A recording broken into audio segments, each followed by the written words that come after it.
Okay, let's dive right in. Practically every DAO launches a token, right? But let's be totally honest here. Very few actually know why.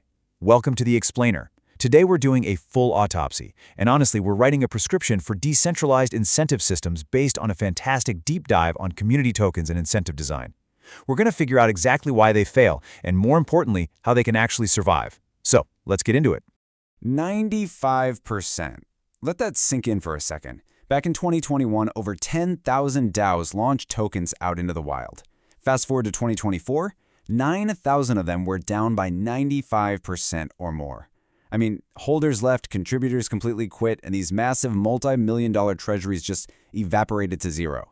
It's a catastrophic failure rate that we absolutely cannot just brush under the rug.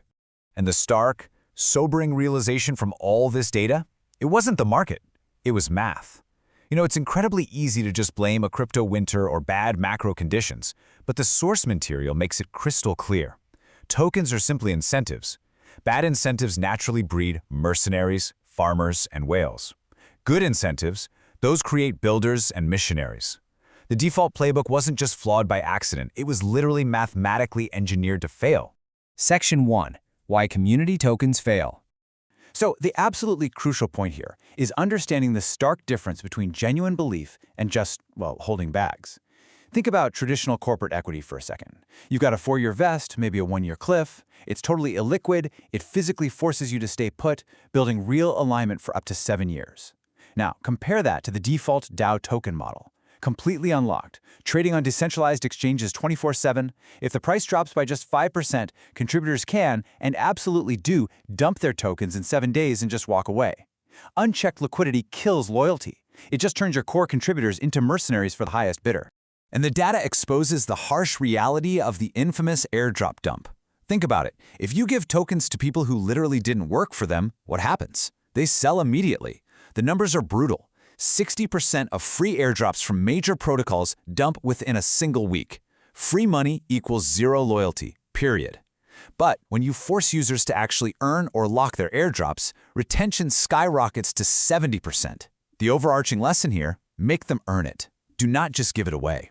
Then we run into the hidden tax, inflation. You see, funding 100% APY yield by just printing new tokens out of thin air, that heavily dilutes your actual holders and fundamentally drives the token's value straight to zero. Real yield has to come from actual protocol revenue, not a magic money printer. Olympus DAO is the ultimate cautionary tale here. They were once offering an 8,000% APY, and now down 99%. It's clinically a Ponzi mechanic. Bottom line, if you print, you die. Section 2. The Token Design Toolkit. First up is the veToken model, which stands for Voter Escrow Token.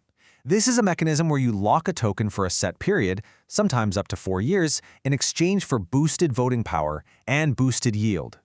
Curve used this brilliantly. I mean, they successfully locked up 50% of their total supply. It drastically reduces the circulating float and perfectly aligns long-term behavior, because your voters are now your actual committed holders. Next, we have soulbound tokens. These are non-transferable tokens, or NFTs, used strictly to verify identity, reputation, and voting rights. And because you physically cannot sell a soulbound token, you completely remove the element of financial speculation. Optimism actually used this for their citizenship NFTs to enforce a one-person, one-vote system. It ensures governance is based entirely on merit and identity rather than just who has the deepest pockets. And then there's ragequit. This is such a fascinating mechanism, originally invented by Malak DAO. It basically gives minority members the ability to burn their shares and exit with a pro-rata slice of the treasury. Think about it. It is the ultimate defense mechanism. It totally forces fair play. Because if the majority tries to pull something shady, unhappy contributors can literally just grab their slice of the funds and walk right out the door. Section 3. Fixing broken DAO governance. Okay, we need to talk about this dismal number, 3%. That is the median voter turnout in major DAOs. Why on earth is it so low? 2 words, rational apathy. If you have $10,000 in tokens, you might hold just 0.01% of the total voting power. So spending an hour of your day to cast a vote that translates to basically $1 in real impact, it just isn't worth it. So rationally, people simply don't vote.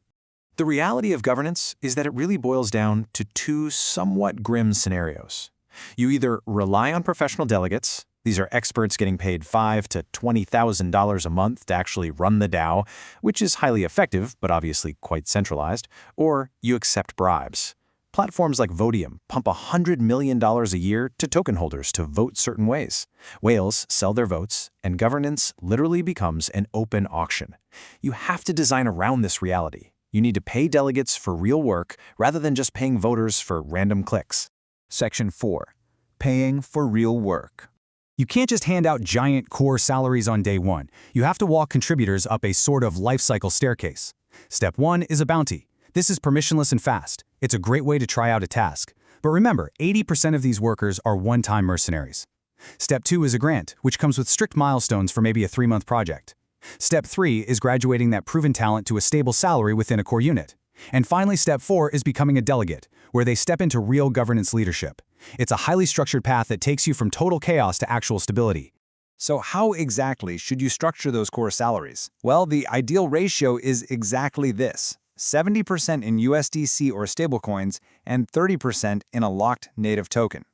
If you pay your contributors 100% in your native token, their real-world bills will literally force them to dump the token just to pay rent, and eventually, they'll just quit. You must pay in stables to ensure actual stability and retention.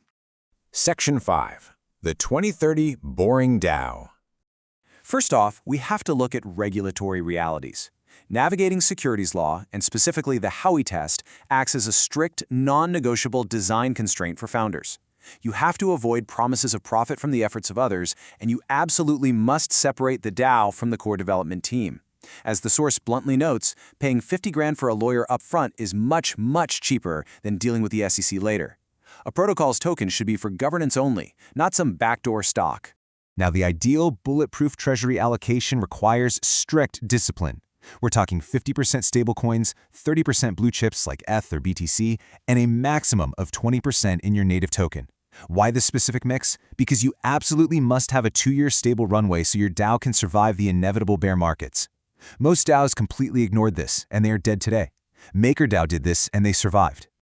So here is your 2030 blueprint: a Cayman Foundation tied to a Wyoming DAO, core units on strict USDC payrolls, quarterly audited reporting, and a hybrid of an elected council combined with broader token governance.